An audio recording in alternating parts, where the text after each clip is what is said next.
はじめましての方もこんばんは。気になるプラモがありすぎて眠れない男ゆちです。とうとう最近、水星の魔女のモビルスーツが一部発売されましたね。とても気になる。中でも、まだ発売はされていませんが、ディランザが気になっております。発売が待ち遠しいですね。さて、このチャンネルでは美少女プラモやガンプラを中心に、改造や全塗装を行っていくチャンネルです。よかったらチャンネル登録よろしくな。では、今日作るプラモを見ていきましょう。今日作るのはフレームアームズガールのブラックマジシャンガールです。これを心待ちにしていたデュエリストは多かったでしょう。俺もその一人だ。その問題のブラックマジシャンガールをニッパーを用意して組み上げます。ランナーからパーツを切り離し、組み上げて特殊召喚。攻撃力2000のモンスター。ブラックマジシャンの弟子。完璧なプロポーションですね。それにしても、こんな際どい服を着た弟子と過ごしていて、よく師匠は正気を保っていられましたね。さすが遊戯の最強のしもべ。さあ、もっとちゃんとブラックマジシャンガールを見ていきましょう。なんと言ってもスカートの造形が素晴らしい。角度によっては下着が見えそうで見えないもの。だが、角度を変えることにより、俺たちの見たかったものが見ることができる。ですが、いつもピッチリスーツ系を作っているものとしては、スカートと足パーツの干渉のせいで少し可動の狭さを感じます。しかし、スカートのちょい可動や股下のスライドなどがあったりするので、それなりに大きく可動させることができます。腕のスカーフなんかも少し上に可動するので、しっかり可動させられます。さらにこのスカーフは取り外すことができ、さらに露出度が高くなります。スカーフと帽子を取ることによって、さらに可愛さがアップしますね。この状態はこの状態でとてもいいですね。さらにこのブラックマジシャンガール、服だけではなく足関節もすごいんです。今回のこのブラックマジシャンガールの膝関節、膝の関節が見えないような工夫がされています。そしてなんといっても二重関節。プロポーションと可動の両立が素晴らしい関節になっております。さらに帽子や腕パーツ、腕や足には合わせ目がもっとできるのかと思いきや、合わせ目があまりできないような作りになっております。これにより、素組みでも見栄えが良くなるっていうことだ。さらに台座にも気合が入っており、魔導書用の台座と本体用の台座があります。特にこの魔導書用の台座は、本体の台座とドッキングさせることも可能です。これで本を近くで読んでいるポージングが可能です。ここでざっくり付け替えパーツを見てみましょう。手は全部で5種類。顔は全部で4種類。帽子と髪の毛はなんと、右から見たやつと左から見たやつで2種類あります。さらに武器パーツは今持っている魔導書と杖があります。ちなみに魔導書は閉じたり開いたりすることができます。それでは最後に僕の中で、おやって思った気になる点を見ていきましょう。それが前のスカートパーツですね。付け方や角度によっては中の関節が見えてしまいます。そこまでは気にならないんですが、僕はちょっと気になってしまいましたよっていうお話です。そしてなんといってもパンツ。皆さんブラックマジシャンガールのパンツは何色だと思っていましたか？僕はてっきり一体型スーツの青だと思っていました。それがなんだい？白パンツだって。さらに深まるブラックマジシャンガールの服の構造。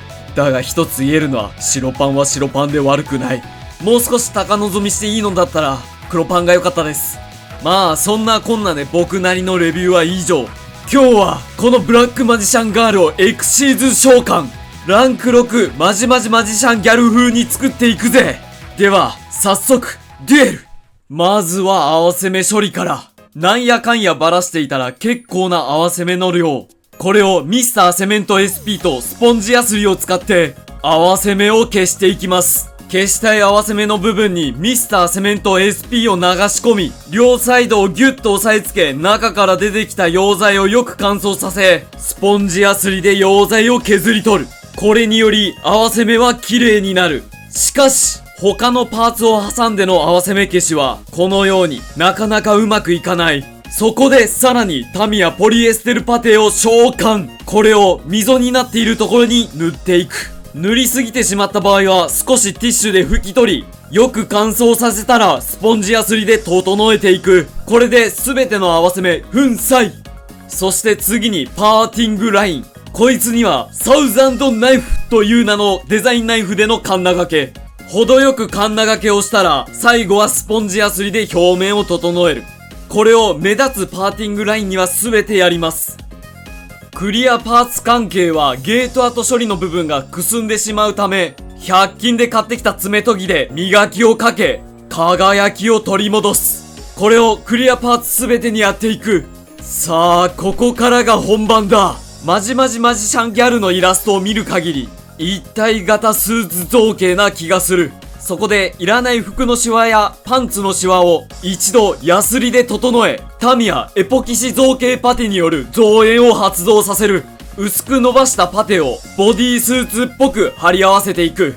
この作業はなかなか細かいため、うまくスーツのラインが引くことができない。うまくボディラインを引けなかった部分は、完璧に乾燥する前に、デザインナイフでガタガタになっているところをカットしていけば、綺麗に収めることができる。そして最後にヤスリがけ。これで好みのパテの厚さにしていく。さらに胸元がだいぶ寂しかったため、マジシャンギャルのイラストを参考に、模様を付け足した。細かい模様などを付け足したらパーツを一度洗います。そして持ち手棒に持たせ、よく乾燥させたら、塗装の方行くぜ。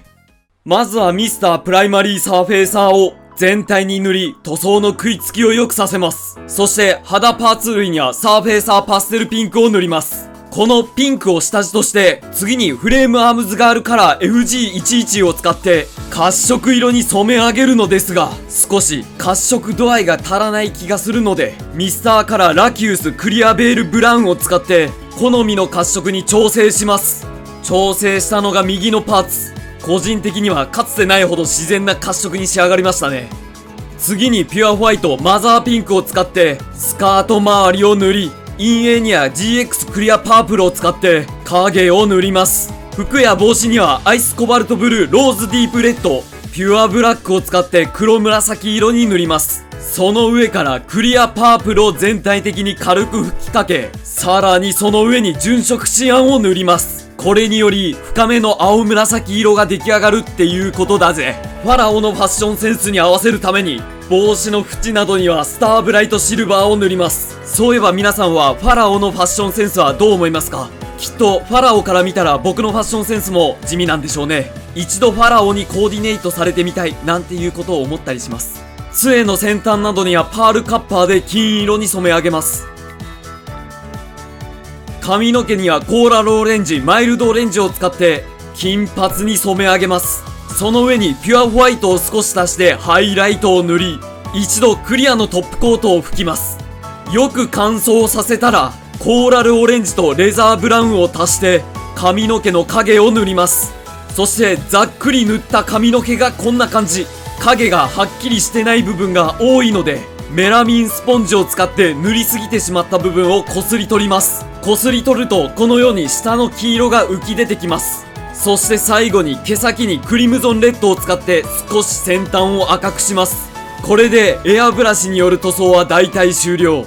次に筆による部分塗装。まずはフラットレッドとホワイトを混ぜて口元をピンク色に染め上げます。はみ出てしまった部分はエナメル薄め液で拭き取ります。胸元の星マークにはフラットホワイトとクリアブルーを混ぜて墨入れをするような感じで塗ります。本の模様にはファレフォのブライトブロンスを塗ります。この時筆にあまり塗料をのせすぎるとべちゃっとなってしまうので、優しく塗料を塗って優しく塗っていくのがいいです。フェイスデカールは付属しているデカールを使います。そして本の中身には身内に印文マークみたいなのを作ってきてもらったので、これを魔導書に貼り印文魔導書を作ります。ただインクジェットで作ったやつなので、このまま水につけると模様がぐちゃぐちゃになるため、一度クリアのトップコートを拭きます。その後水につけ貼り合わせていきます。一通りデカールが貼り終わったら、顔には100均で買ってきたチークを塗ります。そして最後にトップコート、艶消しとクリアを1対1に混ぜ全体に塗ります。これで全ての作業は終了。これが俺の力技のソリッドビジョンだ。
いかがだっただろうか、今回のマジマジマジシャンギャル風。とりあえず僕がパンツが気になりすぎてですね、腰からパンツにかけて一体造形みたいな形にしちゃいました。なので個人的にはすごい満足だ。他にも新しい肌塗料を使ったりして、新しい塗装方法も分かった気がします。さて、今日の動画はこんな感じ。今日の動画も面白かった、楽しかったって思った方はチャンネル登録、熱い高評価、熱いコメントよろしくな。ちなみにマジマジマジシャンギャルは、下の方に死者蘇生っぽいマークがあるのですが、一応これを作ろうと思って作ったんです。ですが、組み立ててる最中、あれこれじゃない感がすごいと思って最後取り付けませんでした。なのでこいつは封印の黄金室に封印。